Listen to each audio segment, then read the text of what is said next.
Assalamualaikum warahmatullahi wabarakatuh. Perkenalkan, nama saya Putri Amilayul, NPM 230-969, kelas Kesejahteraan Sosial B4 Pagi, Fakultas Ilmu Sosial dan Ilmu Politik.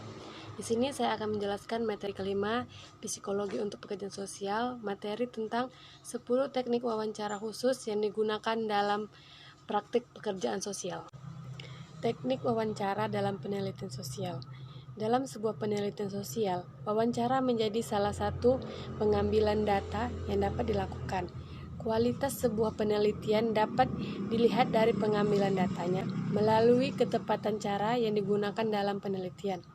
Tujuannya untuk mendapatkan jawaban atau keterangan yang akan dilakukan dalam sebuah penelitian. Beberapa teknik wawancara dalam penelitian sosial. Yang pertama, 1. Eksplorasi.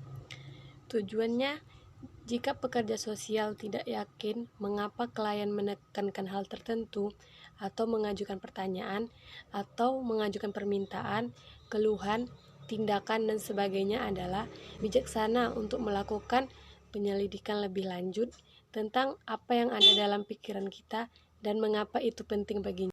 Dan yang kedua, ventilation. Teknik ini sangat membantu kita untuk mengungkapkan perasaan yang kuat ketika dia mungkin ragu-ragu untuk melakukannya karena ketidakpastiannya mengenai tanggapan pekerjaan sosial, atau karena dia tidak memiliki kata-kata untuk mengungkapkan perasaan ini.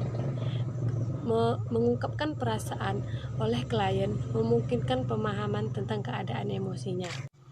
Dan yang ketiga, tentang topical shift atau pergeseran topik.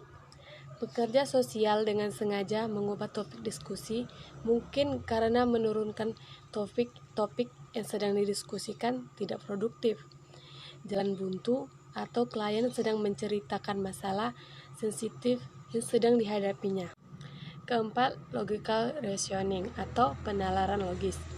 Pekerja sosial mencoba melibatkan klien dalam analisis sistematis dan rasional dalam situasi yang membutuhkan keputusan.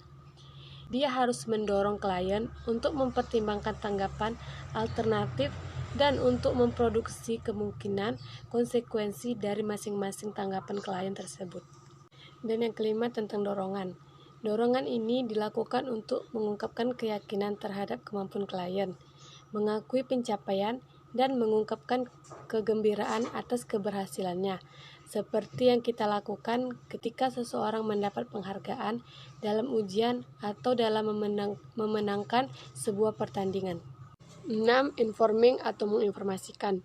Informing adalah upaya menginformasikan klien secara teoritas tentang berbagai aspek situasi, prosedur yang terlibat dalam administrasi layanan, memberikan pengetahuan tentang berbagai fase perkembangan dan karakteristik perilaku dari usia dan situasi tertentu.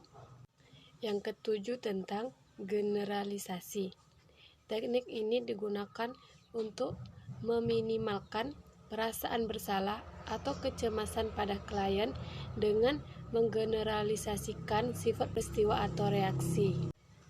Yang kedelapan, partialisasi.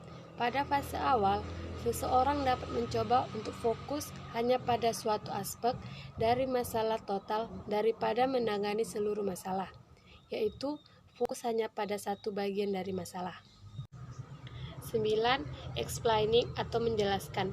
Teknik ini digunakan untuk membantu klien memahami situasi atau peristiwa dalam berbagai aspeknya, dengan kemungkinan implikasi bagi klien. Dan yang terakhir, yang ke-10, ialah everything is okay. Teknik ini digunakan untuk menghilangkan kecemasan, rasa bersalah, dan ketakutan yang tidak realistis dan menciptakan rasa aman pada klien. Kekuatan jaminan tergantung pada kepercayaan yang dimiliki klien pada pekerja. Kepastian harus diberikan hanya jika fakta membenarkannya.